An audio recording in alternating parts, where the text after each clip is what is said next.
As we gobble up one hamlet after another, cottages and farmhouses loom up mere outlines, islands in the mist. But as the light becomes clearer, certain chimneys and headstocks appear upon the horizon, a reminder of the vast subterranean activity with which we are connected.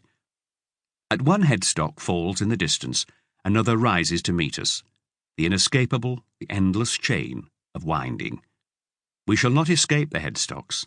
We may vary the route as we please, but the gaunt pulley wheels and the by-product plant, a column of smoke by day, a pillar of fire by night, will still be in attendance. The Earl's death at the age of 86, after he caught a sudden chill, had stunned the district. His life had been spent overseeing his vast estates and enjoying his wealth. For a man of few other achievements, the local newspaper's coverage of his demise was extraordinary.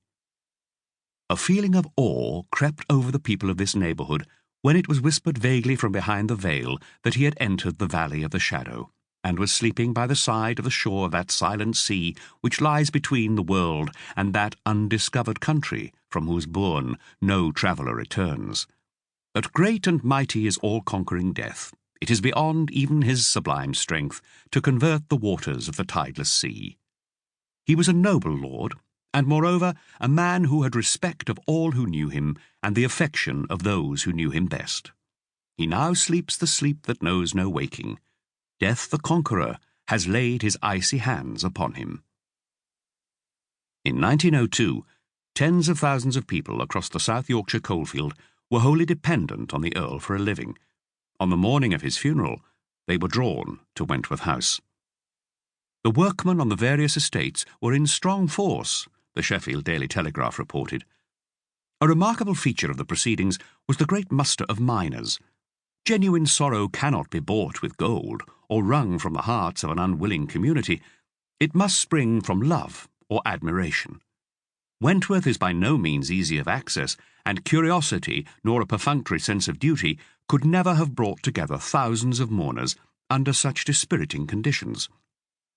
Through the slush and the searching rain, the mourners came to the funeral.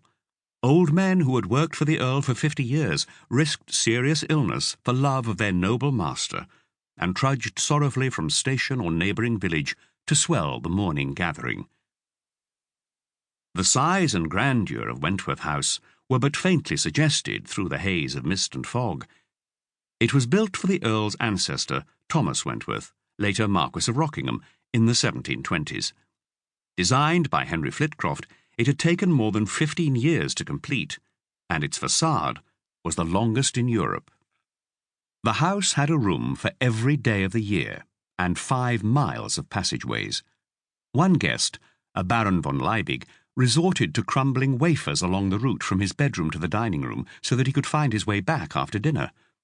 Thereafter, guests were presented with a crested silver casket containing different-coloured confetti.